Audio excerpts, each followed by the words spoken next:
rehearsing Indian music and Indian dance. They exist. They are in Pekin. And I think there is even a gentleman from India who is established here to develop those cultural ties. I see my friend Kabara, who is on the screen.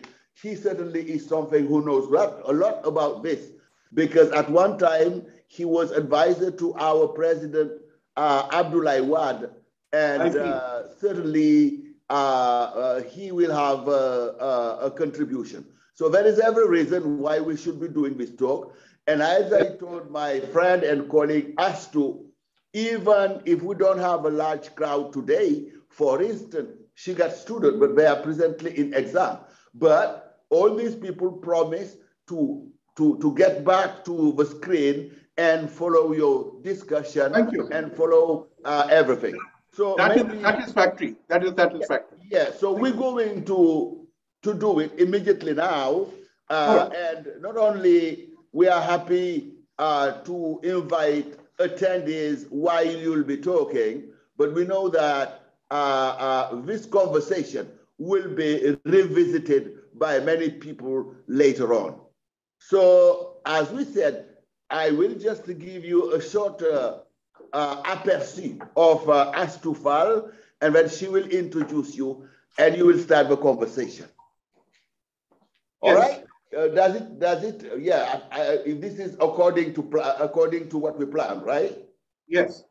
Okay. So I am very happy to introduce Dr. Astufal, who is an assistant professor of British Studies in the English department, University Sheikh Anta Diop. But she doesn't stop at British Studies, but is interested in everything touching the Commonwealth of Nations. And prior to being hired in the department, Astu was an English teacher and served in many high schools, including Mamba Girassi and Maurice Delafosse High School, a high school with great reputation.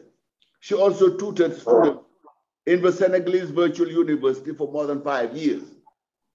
Astu presented his PhD in British and Commonwealth Studies with the following title: Ved Meters Writing, the Figurative Structures in the Literary Production of a Blind Person. That was her PhD dissertation.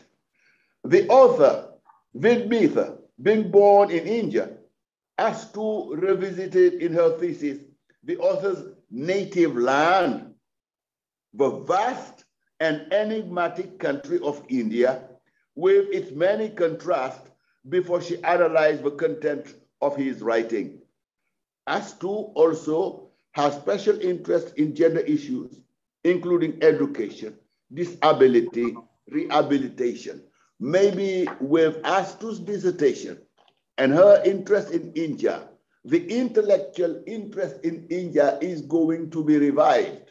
If you say now India, you say one of the leading partners of Senegal in terms of economic investment, infrastructure, buying our phosphate, etc., etc. But this intellectual connection, we started with our first president, Leopold Sédar Senghor, who sent a group of students to go and study Dravidian culture and languages. I don't think that was continued. And maybe with this conversation today, and you being a high-profile Indian diplomat and administrator and professor, perhaps we could engage in a discussion whereby cultural and academic exchanges will be rekindled to the benefit of our two nations. So without further ado, I will give the floor to Astu, who will be introducing you, Doctor. And I would like to thank you for this opportunity to have this conversation going between us. Thank you very much. Thank you. Okay. Thank you very much, Professor Sen. And congratulations first, Mr. Singh. And thank you also for giving us this opportunity, to know a bit about your book. Well, at the beginning of last month, exactly on June the 3rd, Sheikh Anta Diop University received the Honorable Indian Vice President, His Excellency Venkaiah Naidu. He made a brilliant speech on the theme Tiranga and Teranga, the first being an Indian word, and the second one, a Wolof word, Wolof being the most spoken local language in Senegal. So through his communication, he delivered much more information on the different existing relationship between India and Senegal. And this coming presentation of Sir Gurjit Singh is quite in line with that ceremony. And we also hope to have the same good time that we had with Sir Venkaiah Naidu. But above all, I am going to tell you a bit about Mr. Singh's profile so that you can have an idea on who he is. Ambassador Gurjit Singh is a former Indian diplomat with 37 years of experience. He has been the ambassador of India to Germany, Indonesia, ASEAN, Ethiopia, and the African Union, besides having been in Japan, Sri Lanka, Kenya, and Italy on assignment. He has authored 5 books, the latest of which is The Harambee Factor, India-Africa Economic and Development Partnership, which has gathered us today. Prior to that was Opportunity Beckons, adding momentum to the Indo-German partnership, which focused on how India and Germany can diversify and intensify their relations in a globalizing world as good partners. His book on Indonesia, Masalah Bumbu, enhancing the India-Indonesia partnership, was well received, as was his comic book, Travels Through Time, the story of India and Indonesia. He has also wrote on India's engagement with Japan and Ethiopia. Mr. Singh has an abiding interest in issues of sustainable development. He speaks on and contributes to economic, developmental, and strategic issues to various journals and books. Mr. Singh focuses on India's foreign policy, on Japan, ASEAN, and the Indo-Pacific, on Africa and Europe. Mr. Singh is an honorary professor of humanities at the Indian Institute of Technology, IIT, Indore. He chairs the CII Business Task Force on Trilateral Cooperation in Africa. Mr. Singh introduced several Indian civil society organizations to Africa and remains engaged with the CSO sector. He is on the boards of CSOs, foundations, schools, and is associated with the social impact investment movement in India, Asia, and Africa. Mr. Singh was schooled at the Mayor College, Ajmer. He graduated with honors in politics from St. Xavier's College, Kolkata. He has a master's in international politics from the School of International Studies, GNU. He has also done programs at the IIFT, IIMC, and the Indian School of Business. So in short, this is about Mr. Singh's biography, and we are going to give him the floor for 20 minutes so that he comes back to the main interest of his book before we move to an insightful discussion with him. So His Excellency, the floor is yours. Thank you so much, Professor Aso, and I thank Dr. Singh for your very kind words, and to the West Africa Regional Center for organizing this event today, which allows me to bring the message of the Harambee factor to West Africa. Because through you, there is a whole system of research institutes across Africa, West Africa, and the United States, where I hope this message will go.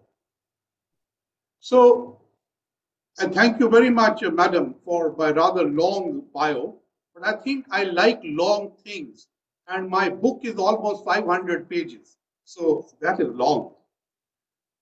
Now, first thing, why was this book written? This book was written because whenever we looked to what does India do in Africa, it was very difficult to find independently researched, accurate information. And invariably, the role of India would come up only in the context of what other partners of Africa were doing in Africa. What the EU was doing, or what the United States was doing, or particularly what China was doing. And India was a side story. Now, I am passionate about Africa.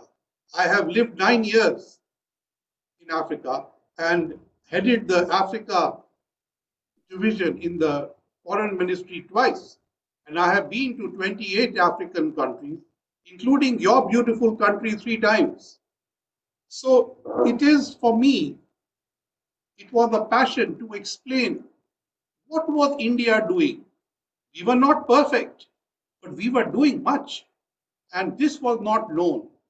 And since I had been the one who had partly implemented the economic and development agenda, and I was the Sherpa for the first 2 India-Africa summits, I was well placed to provide accurate information. So what I did was I analyzed things to put them in perspective. Now, there are 2 other factors which come up. First is the nature of India's partnership with Africa. Now, India's partnership with Africa is really old, particularly with East and Southern Africa. I mean, it is thousands of years old. So to compare it with the colonials in the post-colonial phase or with the Chinese is a tad unfair, because our relationship is more people to people, more civil society, more private sector trade led. Governments came later to India and Africa. Our relationship came much, much earlier. So that was an important point that I have brought out in the book. That is why the term Harambe, now Harambe is across the whole of Africa to you. It's in East Africa. Harambe is the spirit of cooperation. It's a partnership. It is not a north-south relationship. It is not giving, and Africa's taking. Harambe means partner. And that is why this book is called the Harambe factor, because I believe that is the differentiating factor of the India-Africa relationship from other African partnerships. Ours is a true partnership, which is based on equality. And from the early years after independence, India always wanted Africa to have its own place in the international order. Do you know that when the Bretton Woods and the United Nations were set up, there were only 4 to 6 African countries represented. And it is India who at the Bandung Afro-Asian Conference actually asked for more African countries, and that is how Ghana and Sudan, which were not yet independent, actually joined, and the number went up to 8. So India has always supported Africa's place in the world on its own merits. Now, India also looks at a model of cooperation which is consultative, which is responsive to what our African partners want. It is aimed at the people, and it focuses on capacity building and human resource development. Now, when comparisons started coming, we used to often say that India's development partnership focuses on the people of Africa, because we believe that the best resources of Africa live in it, not lie under the ground. This was the differentiation we were making with those countries who were only interested in Africa's natural resources, whereas our effort was to build your capacities, your human resources. That was one difference in approach. So when we looked at the spirit of cooperation, my first chapter, which is called Knock Knock, the opportunity that is Africa. Now, this chapter was actually written before the pandemic, and it showed that Africa had transitioned from a recipient of aid to a trade partner in which you could have lot of investments. So the transition from aid to trade and investment was clear in Africa by 2019, when for the first time there was more aid, more investment in Africa than aid. And public-private partnerships, ideas beyond debt, and the emergence of the Africa Continental FTA all raised many hopes. But the pandemic hit us badly. Not just hit you, hit everybody. Now, in that pandemic, what we found was that Africa's development plans went back to being a little bit of an aid recipient. And investment stopped, not only in Africa, it stopped all over the world. So we had to think anew. As I told you that we were always concerned about Africa's human resources, and Africa needs about 200 billion jobs over a decade. And yet in the pandemic, Africa lost 22 million jobs. So we have to reorient our thinking. So my first chapter had to be rewritten to bring in the impact of the pandemic. But we do remember that globally, of the 10 high growth economies in the world, 6 were in Africa. But unfortunately, 4 of them today are in civil war.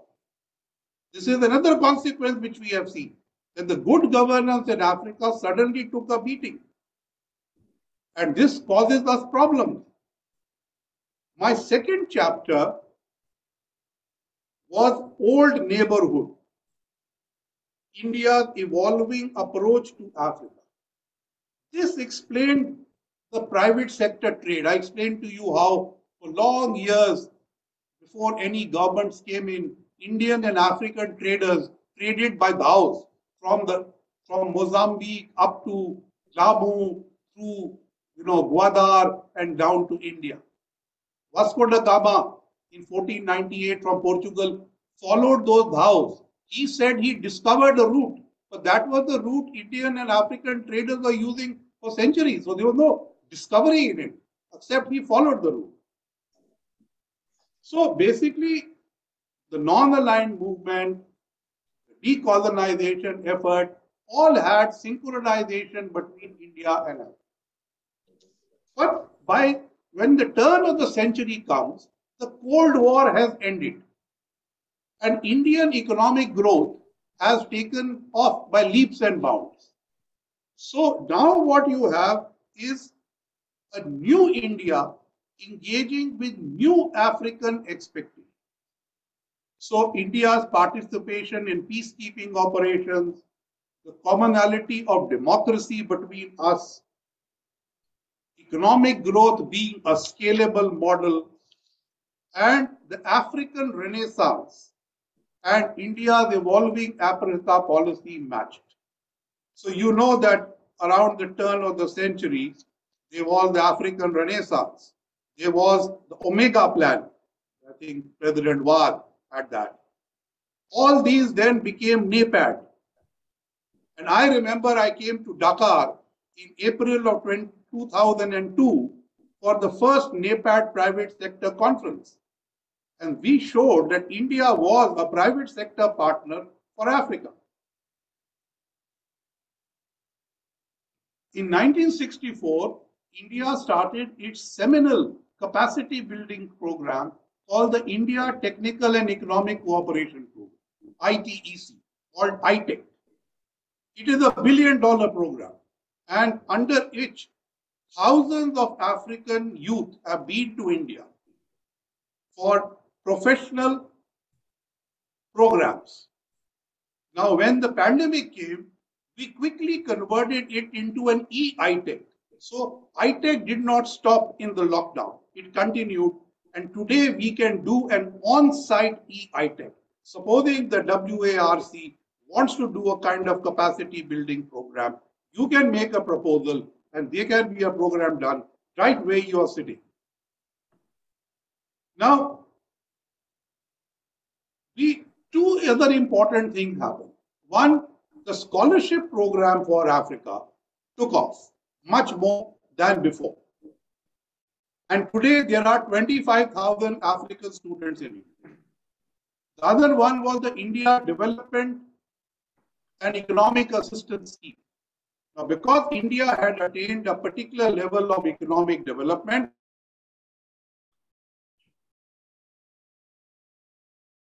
to share that experience with you.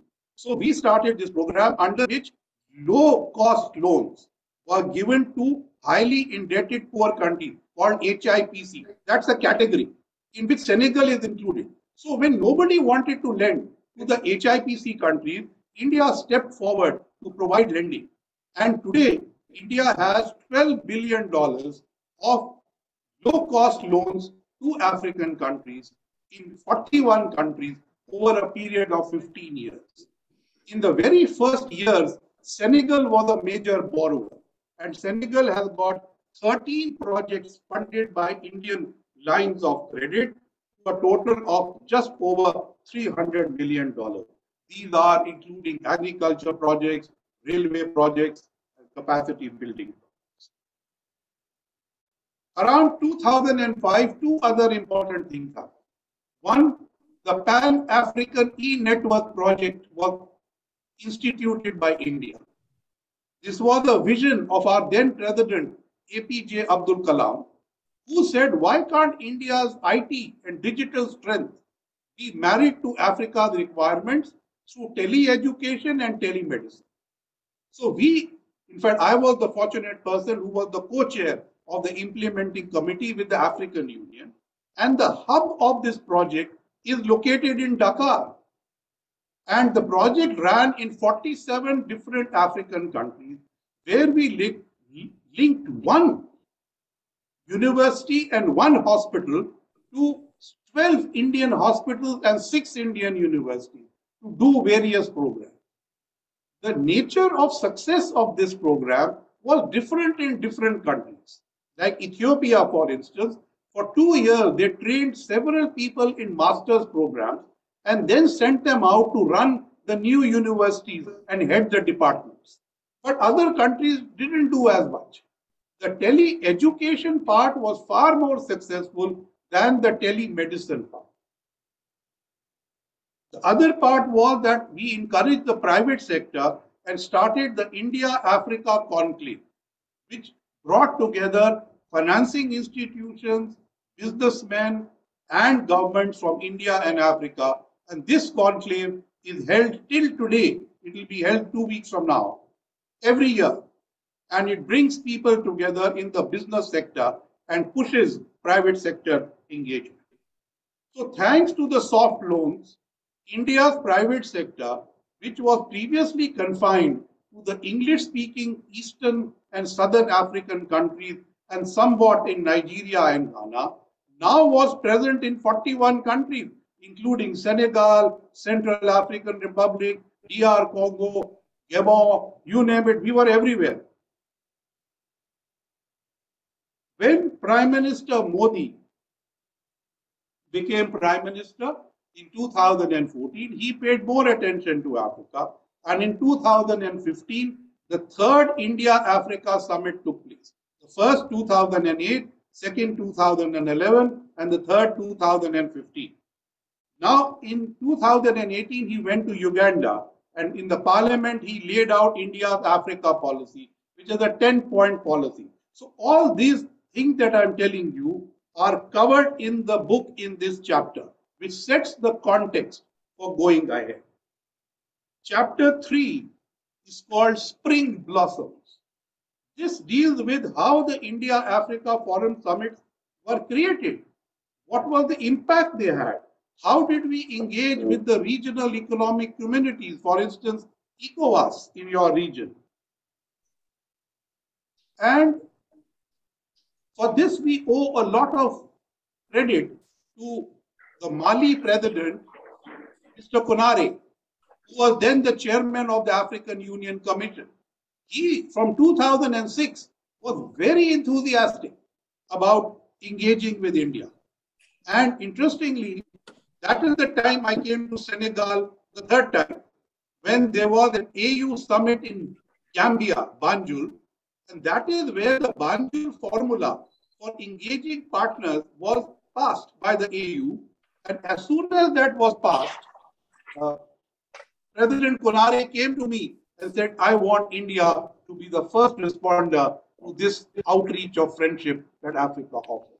And we were the first. Now, basically what this spring blossoms conclude that our summits have gone well, but we need more cohesive and selective engagement, including a track 1.5 dialogue, which is not only government, but includes academics, private sector, civil society, and the like. Then I discussed in chapter 4 the evolution and impact of India's development cooperation. Now, you know, the first project that India did in Africa was in 1958 in Ethiopia, when we set up the Imperial Military Academy in Harar. 1958 was only 11 years after our independence, and many African countries were yet not independent. But we did that project, and that became a regional institution training people from 12 countries. Now, what we tried to do at this time was to see what is it that African countries needed. And you may recall that as the counter to the G7, there was a G15, a group of 15 countries, in which Senegal and India were both members. And at the G15 summit in 1996 in Zimbabwe, your then president, Mr. Diouf, asked for an entrepreneurship development center for Senegal. And we agreed to do it. And by 1999, this center was already functioning in a way. And when I came with my minister in March 2002, we formally inaugurated this center. In English, we call it the EDTC, but I think in French it is called the CEIT, and it is functioning in Dakar. I must tell you that this is one of the most successful Indian projects in any African country, this entrepreneurship center in Dakar. It was revitalized 5 years ago, and a phase 2 of that revitalization has been set back by the pandemic, but it will be done. Originally, it had 6 trades which were taught.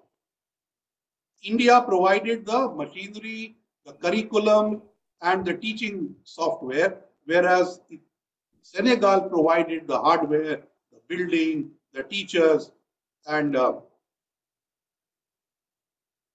till date, this project has trained more than 6,000 people, most of them from Senegal, though about 200 have been from other French-speaking countries in Africa, including as far as Comoros and Djibouti. The reason why it succeeded was because Senegal made it a part of your development plans. So the center was not just an Indian or G15 center, it was a Senegalese center. The passion and ownership that Senegal showed to it is amazing. And I can tell you that in a forthcoming book, I have written a whole chapter only on the success of this center and saying how it can be a model for other African countries to do projects. So this project continues well. It is contributing to training of Senegalese youth, and the earlier days to train about 700 people. Now I believe it is a couple of thousand people every year. Now, during the India-Africa summits, India offered similar projects to every African country. So we offered 100 training institutions to be established in Africa so that your capacity building and your human resource development could increase. These were interestingly offered at 3 levels. At the level of the African Union, we offered institutions with a pan-African outlook. At the level of the regional economic communities, we offered agriculture and environment related institutions. And at the bilateral level, we provided a lot of agriculture, rural development, IT, vocational training, many institutions. Now, what is interesting is that in the case of West Africa, it's only Ghana which really looked out for these institutions. An offer was made to Togo, which till today has not been implemented. The Gambia was offered a vocational training center, which was finally established in 2017. Burkina Faso, similarly, 2016. And to Senegal, we offered an entrepreneurship development institute. But Senegal said, we don't want a new institute. You simply strengthen the existing EDTC. So that is why I said there was a revitalization of the EDTC under this. Now, similarly, there has been a success story in Ghana, where they have the Kofi Annan Center of Excellence for Information Technology. This was set up in 2001, but under the India-Africa Summit proposal, it was also augmented. And like your center in Dakar, this has become the leading IT center for Ghana, and it is linked to several sub-centers in smaller cities of Ghana. And a lot of students are graduating and becoming good employees and or setting up their own enterprise. Chapter 6 is a unique chapter. It is We the People, engagement through civil society. So, the most relevant is the Barefoot College, which trained rural women to become solar engineers. And we decided to set up 5 training centers in Africa, and one of them is in Senegal. Due to the pandemic, it had a setback, but I believe it will take off again very soon. There's another one in Sierra Leone, there's one in Burkina Faso, one is functioning in Madagascar. So these have done well. But basically, we focused on women issues, promoting, empowering women as solar engineers and things like that. There is one chapter on sharing of knowledge, diversity in the human resource development partnership. Now, this is one of the most successful parts of the Indian-African partnership, but somehow it seems to work better in the English-speaking countries. There are not that many students from Senegal, for instance, who go to India. Even the scholarships that we offer are not fully utilized. The only time significant numbers of Senegalese came was under the Science and Technology Research Scholarship. Because this was not left to institutions, but individuals could apply, and 9 Senegalese researchers were in India. Now, following that, there was a plan to have the Department of Science and Technology of India collaborate with ACES, Africa Centers of Excellence, which was a World Bank sponsored program. And in Senegal, there is the Gaston Berger University, if I hope I'm pronouncing it right, Gaston Berger. And the mathematics part of that is part of the Africa Centers of Excellence. But somehow we have not got down to doing anything with that. There is more happening with Nigeria, with Ethiopia on water and railways, but nothing happening on mathematics. So this is an area where something could be looked at. Then there is chapter 8, which deals with the lines of credit. These I told you were the soft loans. 300 million over 13 projects for Senegal. And 41 countries in Africa have got Indian soft loan. 54% of India's business people said that these soft loans were very useful in taking them to Africa. But you know, the thing is that in your region, there is the ECOWAS Bank for Investment and Development, EBID. Now, that bank is one of the biggest users of the soft loans, $1.5 billion. And it is lending to 14 countries of the region to the public sector. Now, that is what we call two-step. So, there is a very large Indian exposure of soft loans in West Africa. I'm mentioning West Africa because I know that is the area that your center focuses on. So I'm drawing examples from West Africa to tell you that there's a lot happening there, even though the language may be unfamiliar. Then I've also analyzed the trade in chapter 9.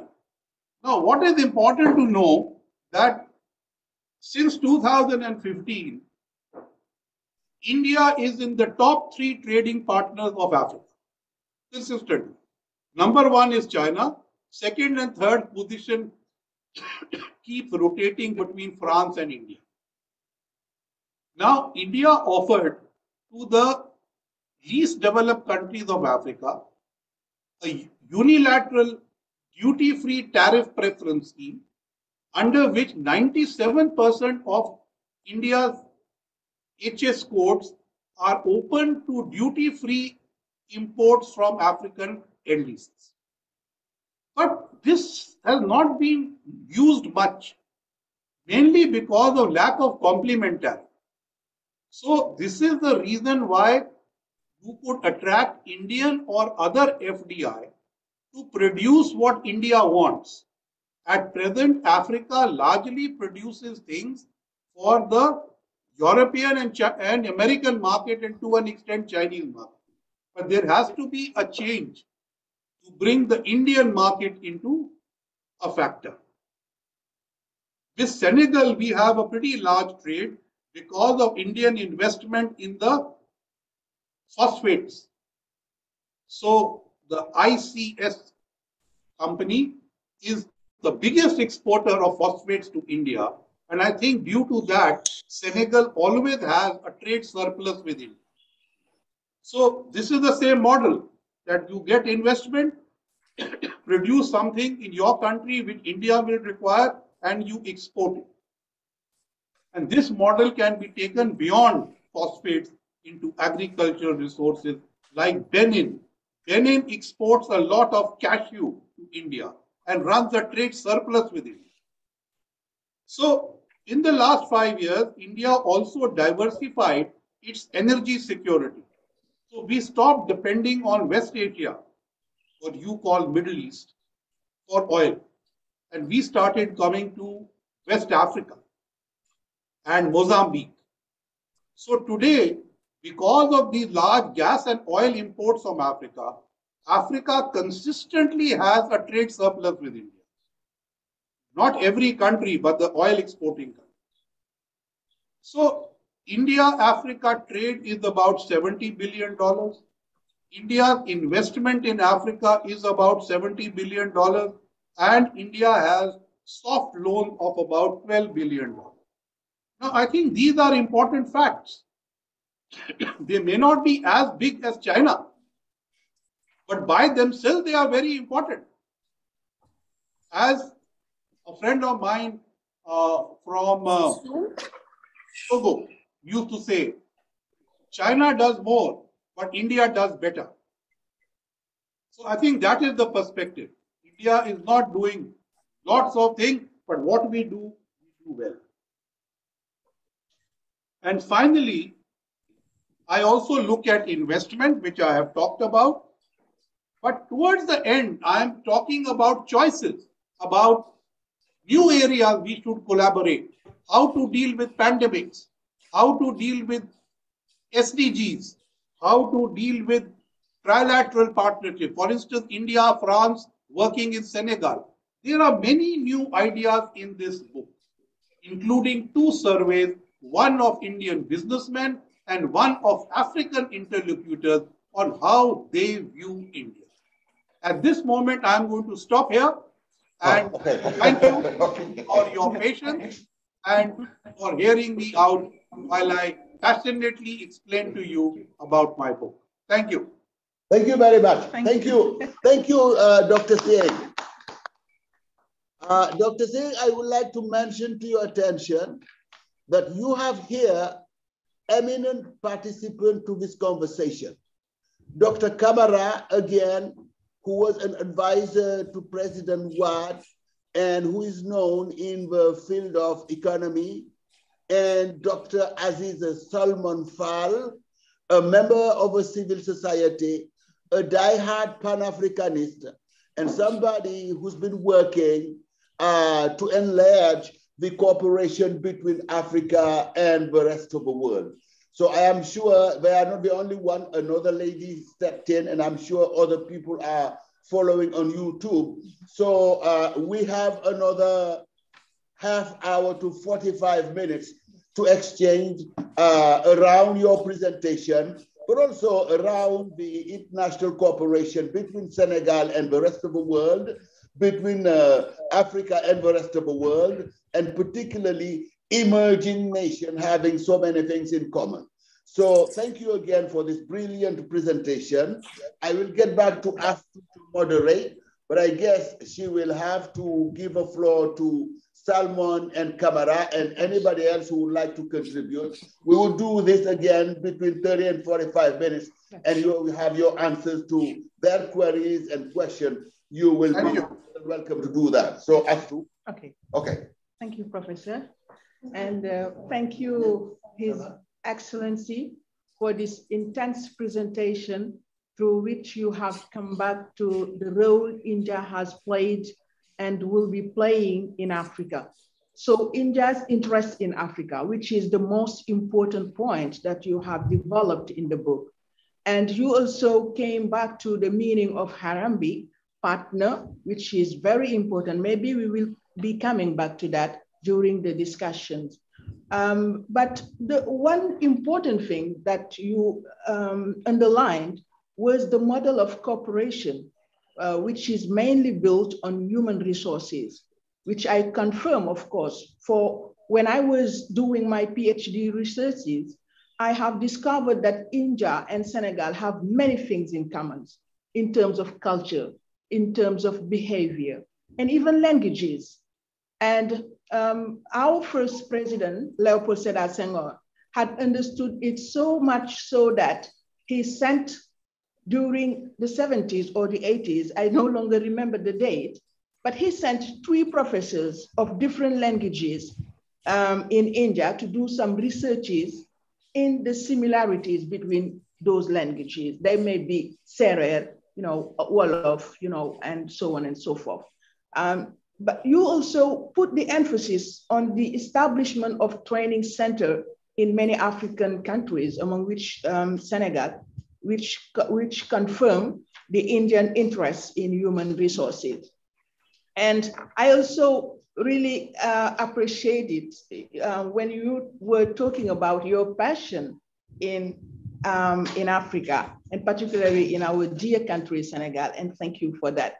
So now, before I give the floor to the attendees in present and online, I would like you to come back to some points. And for that, I'm going to, ask some, 2 or 3 questions which you have mentioned, but just to give you, the opportunity to come back to those points. So while talking about strategic issues in connecting countries, the dimension of cultural characteristics is most of the time ignored by many countries in their interactions. They used to just focus on organizational and demographic diversities, forgetting that beyond those striking differences regarding their geographical position in the globe, there may be some similarities. And that is the case between Senegal and India, as I mentioned it a while ago. So it has been demonstrated through researches that the two people, Indian people and Senegalese people, have many things in common. So my question is, have you dealt with that specific item, which we can refer to as people-to-people connections in your novel? May it be between India and another African country? Because the research found that both cultures tend to be more collective, for example, whereas European and American countries tend to be very individualistic. Just to give an example, Asian cultures focus more on the importance of acting in the best interest of the company's superior, while Eastern and American managers are more loyal to their ethical beliefs rather than to their superiors' beliefs. So just in some minutes, if you can come back to that, topic. Thank you, His Excellency. Thank you, Professor Paul. You asked a very interesting question. No, it is not covered in my book. I do cover civil society interaction through 4 or 5 different organizations who covered youth, who covered women, who empowered women, or who dealt with the environment. But these were all functional contemporary bases. We have not had a culture-based study of the kind you mentioned. But I think that is something which universities need to do. So one of the suggestions in the book is that we need more university-to-university engagement to work out projects which could deal with the kind of issues that you mentioned. The specific issue that you mentioned about cultural differences in management, I think that is well perceived.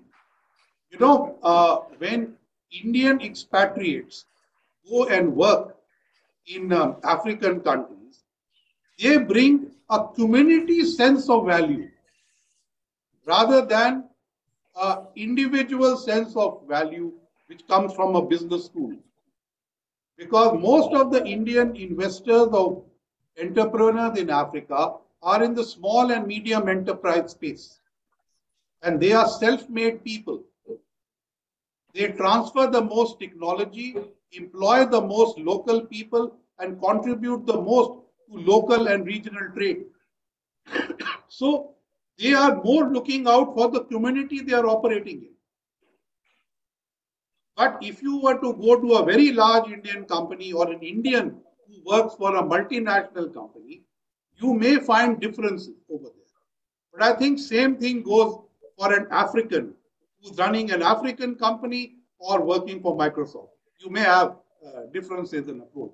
But a most interesting thought, and I wish you could take it up as a project, you know, and I'm sure some Indian university would be happy to partner with you on working this out.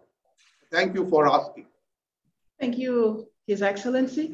I'm not far from that aspect. Let's move to the literary feature for a possible connection between India and Senegal. As you mentioned it a while ago, universities have many things to do in terms of partnership. And long before this book of you, some Indian writers such as Rudyard Kipling, Salman Rushdie, Amitav Ghosh, Vikram Seth, among others, became the ambassadors of Indian English writing. And through their writings, they helped people to discover the gorgeous Indian society, though virtually.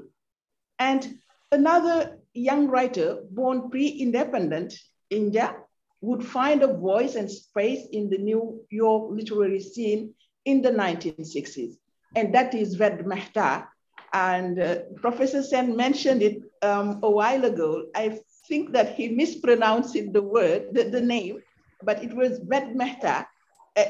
He was an author and journalist who helped introduce his readers, but unfortunately or fortunately, particularly Americans, right, to Indian history and culture, most notably in an epic 12-volume autobiography that melded the personal and political recalling recalling his childhood, vision loss, and the traumas of India. So do you share this view that literature can be the path through which the relation between India and the other countries, particularly Senegal, can be appealing? Undoubtedly, madam. Professor Sen mentioned the Bollywood movies, and you have mentioned such well-known literature. And undoubtedly, if people read Indian authors or see Indian movies, yes, they will get a diversified view. Indian movie gives you a different view of India. The good Indian writer that you mentioned will give you a different view of India, but certainly that promotes. But I ask you, how is India going to learn about Senegal? Where is that literature coming to us from? It's not coming. And you mentioned Indian authors who are so eminent. I am not in that league. But I put it to you that they all came to you through the other capitals. But I am trying to come to you directly. This is the new communication we are trying to establish, saying let us talk to each other directly. So I'm hearing you, and I would like to in the future send you the names of Indian authors who are famous in India. Like, this lady who won the Booker Prize this year. She actually writes in Hindi. She was junior to me in university. Excuse me. But her book is all about women. And it is worth reading.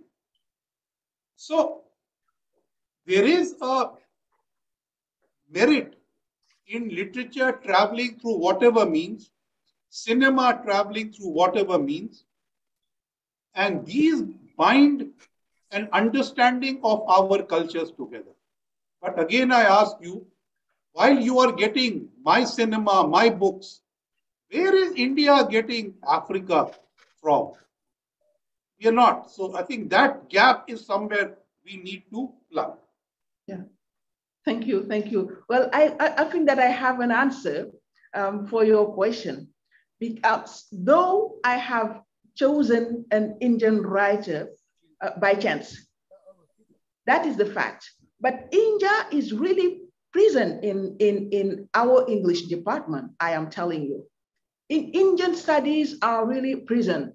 But the fact is that we need more, partnership, more cooperation between our two countries so that we can enlarge that partnership. Because I was about to ask, a question relating to that, meaning the scholarships that the Indian government is providing to students, to African students. Most of the time, there is the linguistic barrier, which, does not allow our students, to profit, to benefit from those scholarships. Unfortunately, I had met some, people from the Indian embassy, and that was my aim, usually to tell them about that, because also they focus most of the time, they focus on, scientific items or technologies. Correct. And there, unfortunately, there is the linguistic barrier. So students in those departments cannot benefit, to those scholarships because of the English language. So since in our department, we have interest in Indian studies, so why not focusing those scholarships in the English department, in literature, for example, I mentioned it, but also in linguistics and in grammar. So there are so many things that the English department can do in partnership with, some universities, some Indian universities. So that was my answer to your question.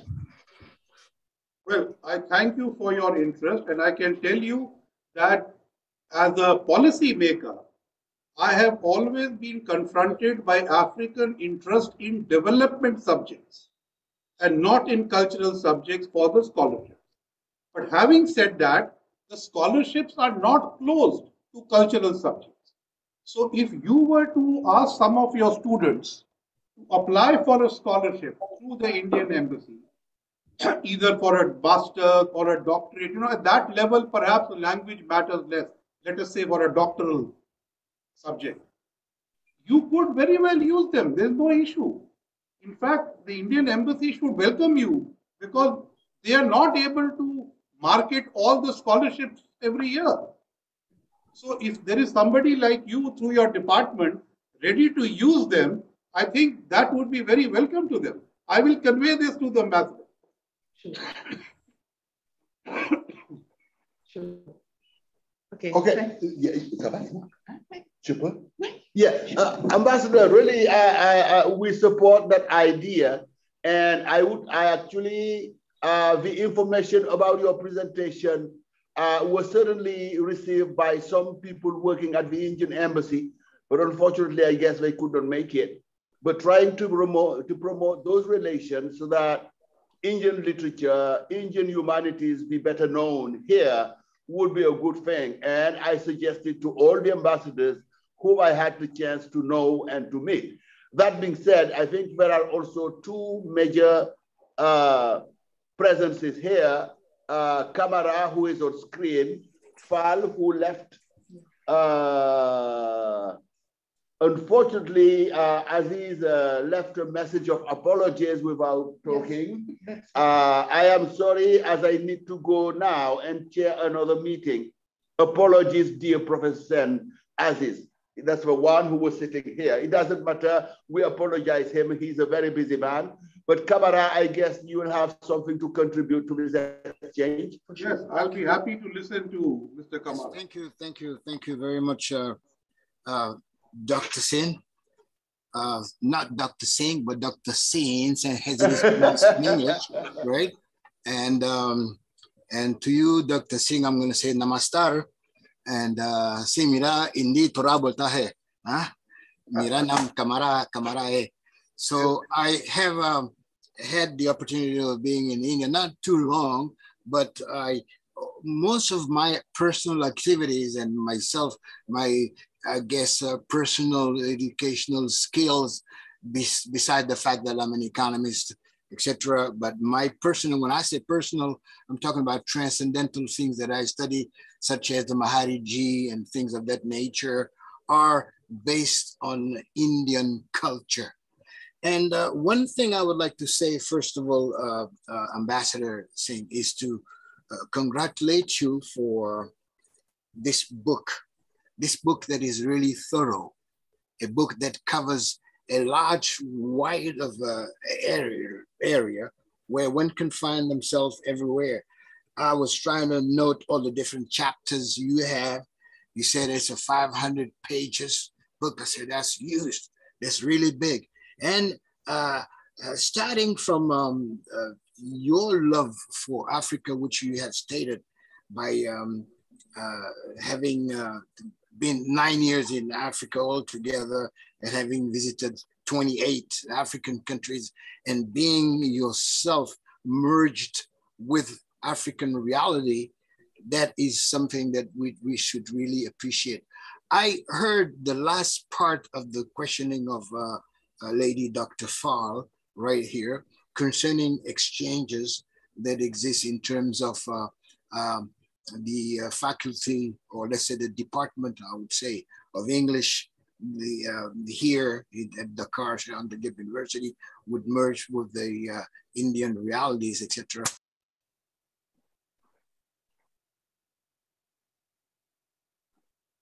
You got muted. Oh, you cut your microphone. Can you reestablish it? Right. You're right. All right. Okay, good. It's this pen just that dropped on it, right? And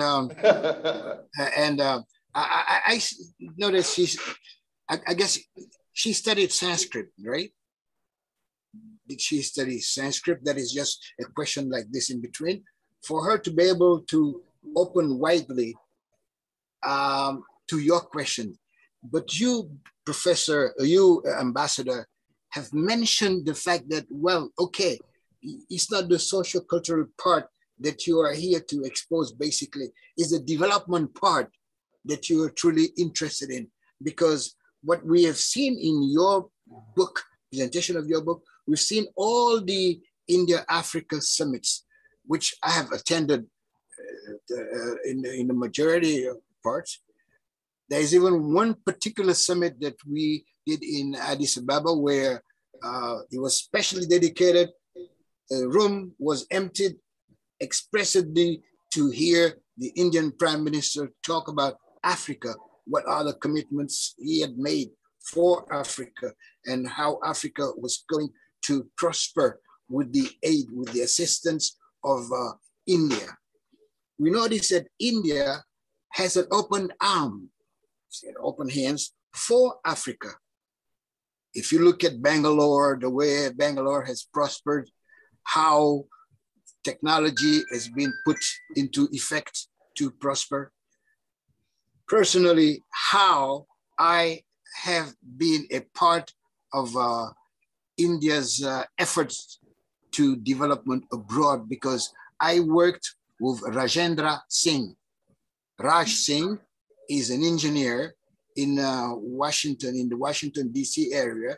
And Raj Singh is the Indian that France came for in America to try to help them build the GSM, which is the global system of mobiles.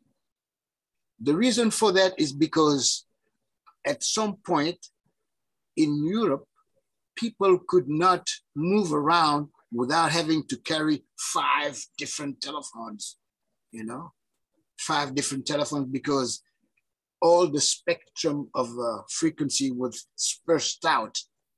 And then they had to come and see with ITU how to merge all these different, be it NMT 400, NMT 600, NMT 900, which is France, what latest Radiocom 2000. I don't know if you remember, maybe, well, some a little bit would see when they say Radiocom 2000 ne quittez pas. That's how communication was. And it is thanks to India. But I don't know if people know that in general. It's thanks to India that Europe has used what they call a homogeneous frequency, which is now they created what they call the SIM card, which is a subscriber identification module, which enable people to bring in a card with your data in there and plug it into your telephone and being able to use roaming to go with the same phone in France, in India, anywhere you want in the world, right, etc. That is just to show that Ambassador focused on the technology because India, despite being strong in agriculture, has shown, that's the reason why I mentioned Bangalore, has mentioned its strength in dominating the world in technology, in IT, in ITC, information technology and information communication, what you call it, technology.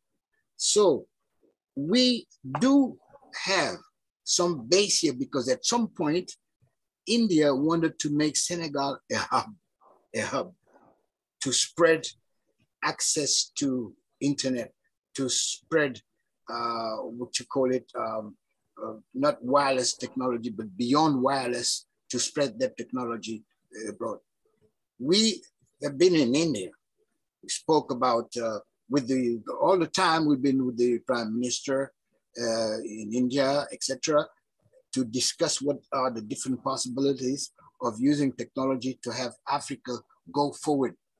We did succeed in it because if you notice Senegal, there are a lot of people who are advanced in ITC in Senegal, just because of that. That is the technology part. Now, the support part, financial institutions in terms of presence, in terms of approving what you call it, loan presentations, for example, at the level of the IMF. As a former IMF person, I would particularly acknowledge the fact that I sat with Mr. Malhotra. Mr. Malhotra is a very well-known Indian personality who was seated, who was the representative of India in the IMF. And what hit me when I first got there is that Malhotra was very I guess, third world oriented, helped African countries, helped developing countries. All his efforts were to help developing countries. So I guess I'm talking a lot because this is a subject of interest to me. Okay, and in fact, my readings, all my readings are into that. For example, the Hatma Yoga theory, the Maharuji theory, and the karma expansion, and all of that, right? And what I want to say at the beginning is that it's only Mr. Late Jacques Chirac that I knew was specialized in Jacques Chirac, President Jacques Chirac was specialized in Sanskrit, and who spoke, who wrote a lot about it, and who were expressing it himself. Okay. So, yeah. Thank you very much for the time. I mean, we could speak a lot on it, but still, I think we'll have to come back on it, right? Yeah, I know that. Kamara, thank you very much. Actually, Ambassador, we will give you perhaps 3 minutes to answer Kamara, but what I can know is that between Kamara himself, Salman Far, who was sitting here, us two, and the West African Research Center, my humble self, we could already think about creating a circle of discussion and dialogue to further promote the areas which are not yet covered by Indian cooperation and collaboration. I will get back to it, and I will just talk about that in our concluding remarks. But unfortunately, other chores are catching up with us. So maybe if you could take 3 minutes to answer the very substantial contribution of Kamara, we will then after that wrap up and release you so that you go also to pursue your other duties. Thank you very much, Professor Sen. I heard Mr. Kamara very carefully. He has a great understanding of very diverse parts of India. And I think after listening to him, I come to the same conclusion as you, that we have only scratched the surface of cooperation. There is much more to do. And if we have discussions like this, even among a few select people, we will make progress in bringing true people-to-people engagement together. So that is all that I need to say, sir, because I much rather now listen to you. Yeah. Yeah. Thank you. Yeah, okay. Thank you very much. Maybe very quickly from here, I realize that there are many areas of cooperation. Ambassador, you certainly are aware of Ayurveda medicine, right? It's flourishing in India, and I'm sure that the African market would be open to that biomedicine, which is not only rather safe, but which is very efficient. Personally, when I visited India for the first time, some people gave me a long list of Ayurveda medicines, which almost fill up a whole suitcase. So that's an area which can be explored, but that is also an area where Indian experience can help us around here, because traditional medicine is coming back. But making sure that you're going to use traditional medicine and package it properly and do the right dosage, etc., etc., that know-how could also be shared by India with the rest of the African countries. And I am sure Senegal would be the first to be interested. Again, we know you through the films, but who knows two Indian novelists apart from her here? I know some of them. I read many of them. But really, you have a literary voice. You have a voice in the humanities, but those voices are not heard in our universities. I think there is some investment to be made I remember the American example to promote American literature here.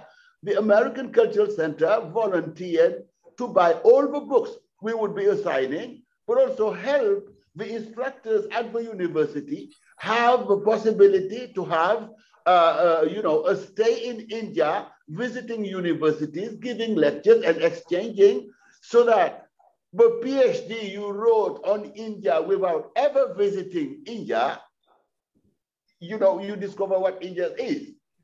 And I know personally what I'm talking about. I had relation with one particular part of a Midwest in the United States, but I never visited.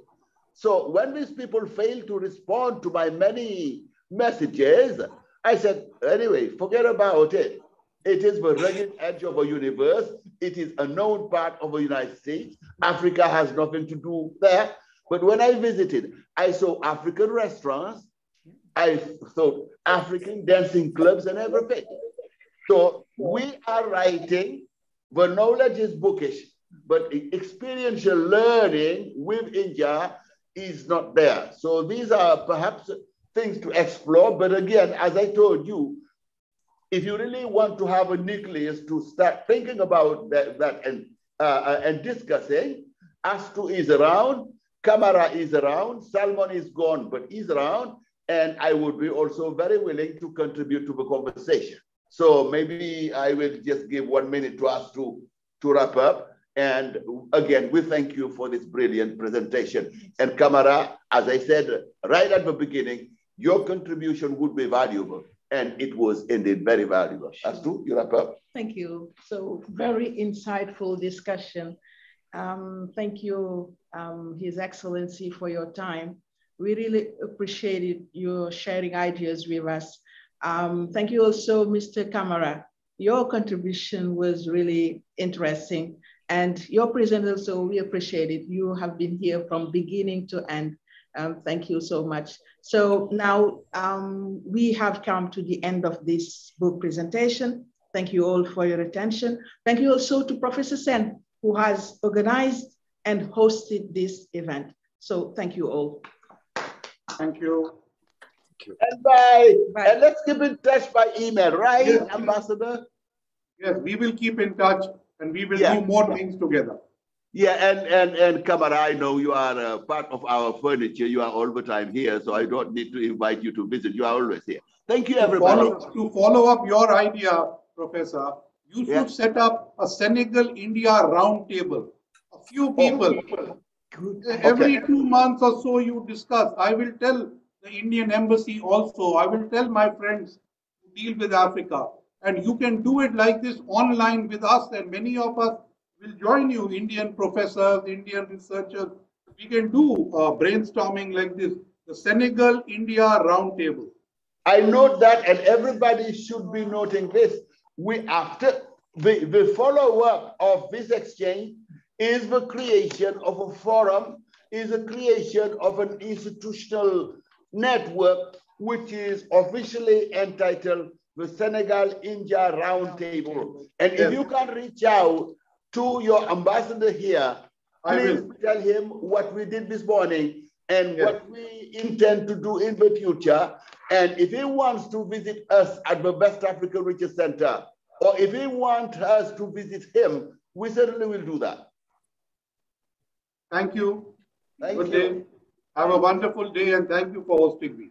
Goodbye. Yeah, shukriya, shukriya. Shukriya.